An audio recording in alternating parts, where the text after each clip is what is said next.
Modern survival culture teaches a familiar checklist: fire starting, traps, bushcraft shelters, weapon improvisation. These skills dominate courses, books, and videos, yet when you examine history closely, wars, migrations, shipwrecks, frontier disasters, you find a disconnect. The skills people loved to teach were often peripheral. The skills that actually kept people alive were quieter, less dramatic, and far less marketable. That gap is why so many survival narratives feel convincing but fail under real pressure. History is not theoretical, it is audited by death rates. One of the most overemphasized skills is fire starting under extreme conditions. Fire mattered, but it was rarely the deciding factor. Soldiers, refugees, and explorers often survived nights without fire because fire was unavailable, unsafe, or strategically forbidden. What history shows is that people focused first on heat retention, not heat generation. Blocking wind, insulating from the ground, and staying dry mattered more than sparks. A person who stopped wind exposure and ground contact could survive a cold night without fire. A person with fire who ignored those factors often froze anyway. The practical lesson is not to abandon fire skills but to demote them. Before attempting ignition, position yourself where wind cannot strip heat. Use terrain, vegetation, or even a shallow depression. Insulate beneath your body using whatever traps air: branches, spare clothing, packs, debris. Only then does fire meaningfully contribute. History teaches sequence, not obsession. Another heavily taught skill is shelter construction. Modern survival content often promotes elaborate lean-tos and debris huts that take hours to build. But historically this was rare. People in danger did not waste energy constructing perfect shelters. They modified what already existed. Soldiers used foxholes, ruined buildings, root hollows, wagons, and terrain folds. Refugees clustered behind walls, embankments, or tree lines. The priority was wind blockage and concealment, not architectural quality.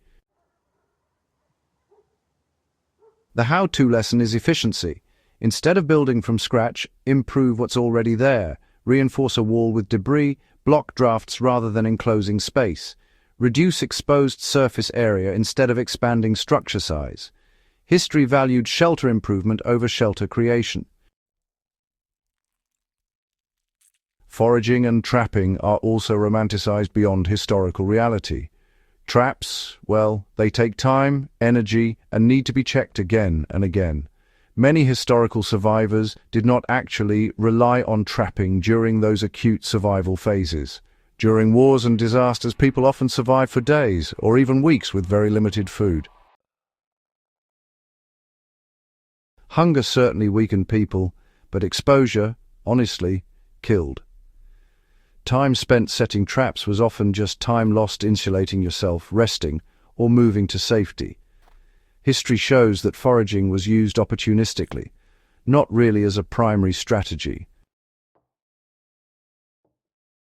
People ate what was immediately available with minimal energy cost, things like stored foods, carried rations, scavenged supplies, or shared resources.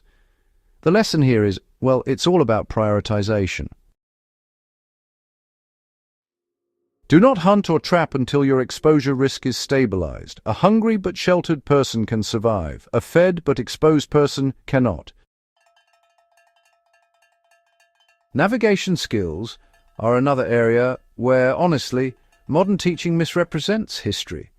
Survival courses often stress complex land navigation and long-distance movement. But, historically, unnecessary movement killed people. Lost soldiers, stranded sailors, and displaced civilians died because they moved too far, too fast, or in the wrong conditions. Survivors often stayed put, improved their immediate situation, and waited for conditions to change. The practical takeaway is restraint. Movement should solve a problem, not create one. If movement exposes you to weather, exhaustion, or injury without a clear gain, well, history says stay, improve your position, conserve energy, signal intelligently, and, reassess as needed. Weapon improvisation is also, honestly, overemphasized.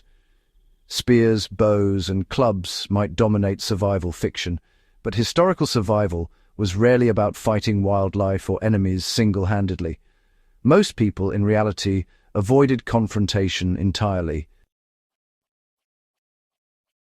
Weapons were tools of last resort, not daily survival necessities. Injury, even a minor one, was often fatal due to infection or immobility. History really prioritized avoidance, concealment, and cooperation over combat readiness. The lesson is simple and, well, a bit uncomfortable. Staying unseen and uninjured matters more than being armed. Survival improves dramatically when risk exposure drops. Another commonly taught but honestly rarely used skill is complex water purification. Boiling, filtering, and chemical treatment matter long-term, but, many historical survivors drank imperfect water in the short term because dehydration was the more immediate threat. They chose flowing sources, cold water, or upstream collection to reduce risk. The human body can tolerate limited pathogens briefly. It simply cannot tolerate dehydration. The lesson here is all about risk balancing. Always seek the cleanest water available, but, don't delay hydration dangerously just because you're chasing perfection. History accepted calculated risk when time really mattered. What history focused on instead was routine and discipline. Survivors kept up their habits even when they were absolutely exhausted. Clothing checks, foot care, adjusting layers, drying skin, and keeping to movement intervals. These actions weren't glamorous, but they definitely prevented cascade failures. Frostbite, trench foot, hypothermia, and infection were defeated through, boring repetition. The how-to lesson here is to build routines before a crisis actually happens.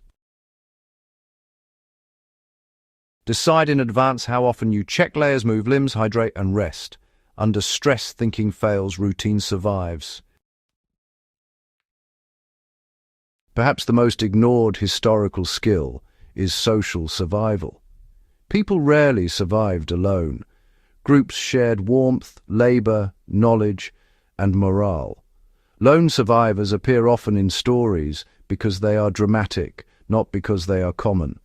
History overwhelmingly favors cooperation. The practical advice is clear. When possible, stay with others. Share tasks, rotate rest, combine resources. Social friction is survivable.